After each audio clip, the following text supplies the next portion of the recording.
Years after he left, those words are as true as ever. And just like this beautiful lake beside us, Jack's legacy continued to flow, touching new shores and creating new possibilities. You know, there's something powerful about gathering here by the water. Water doesn't give up. It finds a way around obstacles. It carves new path. It brings life wherever it flows.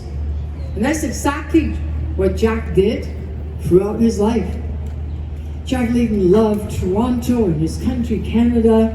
He loved the people, his neighbors, his nature, his wilderness, lakes and rivers, including the Don River. Ah, yes, Don River.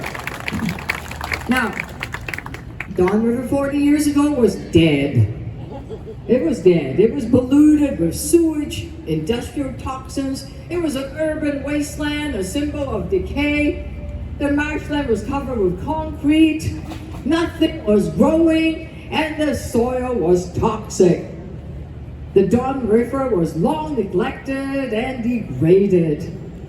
And I often wonder, where did Jack Layton find that hope that anything can change? Literally every fish coming out of it's dead. It was in 1988, at the end of a public day-long meeting. I don't know, he stayed right through it. There was 500 people. He stood up, this is about the Don River, he stood up and said, why don't we get some volunteers, go down to City Hall? Yeah, he was a city councilor. Join me at City Hall. I said, okay, all right. And there were people that stood up. Mark Wilson is one of them, who's here tonight. And I see those Bring Back the Don River. Yeah, that's, yes, thank you. You're here, you volunteered all that time. So Mark said, Don River captured his heart and his imagination. Together they formed a team at City Hall with a small budget and a staff, part-time, eventually calling themselves Bring Back the Don River Task Force. Bring Back the Don Task Force. To breathe new life to this river. Now, Jack knew the power that drives change when people in his communities are connected to the government. In this case, a city planner called David Stonehouse, and city councilors. And it was this connection that fueled the energy for more than 3 decades of work, over 10,000 volunteers plus, at least. Yes, I calculated, I found an article about it. They issued a report in 1991, and David Stonehouse brought it to me. 1991. On the cover, there is dead fish becoming real fish. Okay, really? This is 1991, okay? Together, they transformed the degraded, toxic dead river to a paradise with the largest new park Toronto has seen in a generation. Yes! And 2 months ago, I stood on this brand new park, on this island. The park is called Vida Sege Park, which means sunlight shining towards us.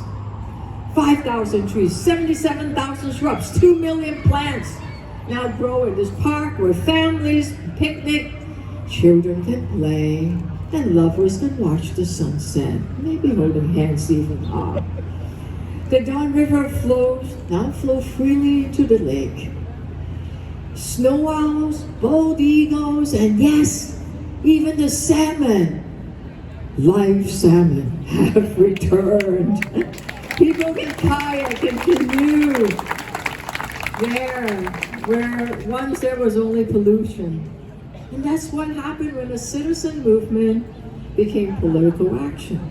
And that's the power of the vision that is shared in action, fueled by the energy of the people who joined the political leader, a person with boundless and eternal optimism, and he was famous with it. His energy was so infectious that a year after his passing, then Mayor Rob Ford named this place as the Jack Layton Ferry Terminal, and for which Layton family is forever grateful.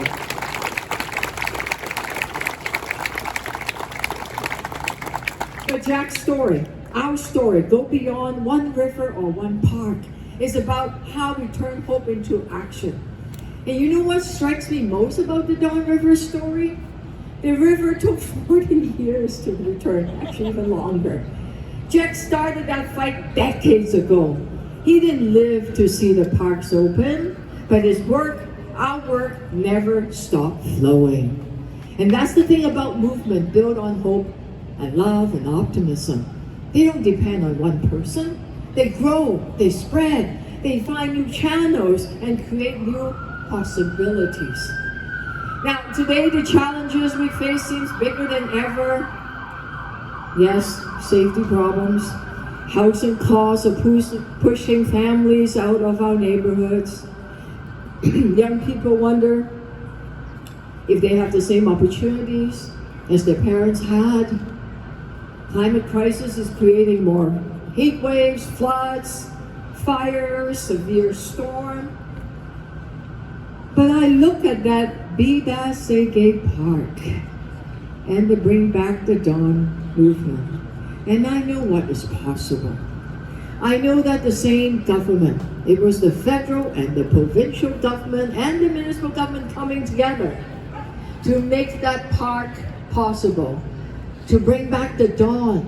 They are now working together to create 15,000 new homes with 100,000 jobs being created on that island. So what seems impossible 40 years ago is now a place not just where children can play, where families can be living there, and a lot of those are affordable homes.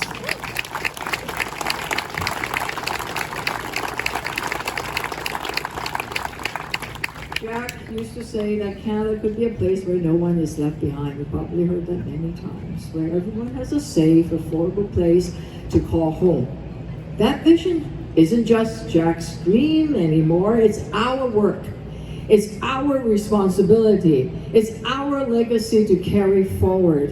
And here is what I ask of you tonight, this evening. Don't just remember Jack, be like Jack. Find your Dawn River. Find that problem that everyone said can't be solved, whether it's homelessness, hunger in your neighborhood, unemployment, isolation in your community, climate action in your country. Find it, whatever it might be. And do what Jack did. Be reminded of the words carved behind his bike. Jack's spirit got your back. Yep, his spirit does. Stronger together. That is what is there. He said, stronger together. Bring people together. Build a movement. Turn hope into action. Work with others who share your vision. Don't give up when works get hard, and I know you won't. And don't stop when progress seems slow. Because here's what Jack knew, and what that beautiful park proves. Change is possible. The water keeps flowing. The movements keep growing. The work continues. And just like the Dawn River once seemed broken and dead, beyond repair, now flows freely to the lake. Our work of creating a more caring, affordable, and safer city flows on. That's Jack's gift to us. That's his legacy. That's our call to action. So let us be loving, hopeful, and optimistic. Let us turn citizen action into political change. Let us be the river that finds a way and will change the world. Thank you so much.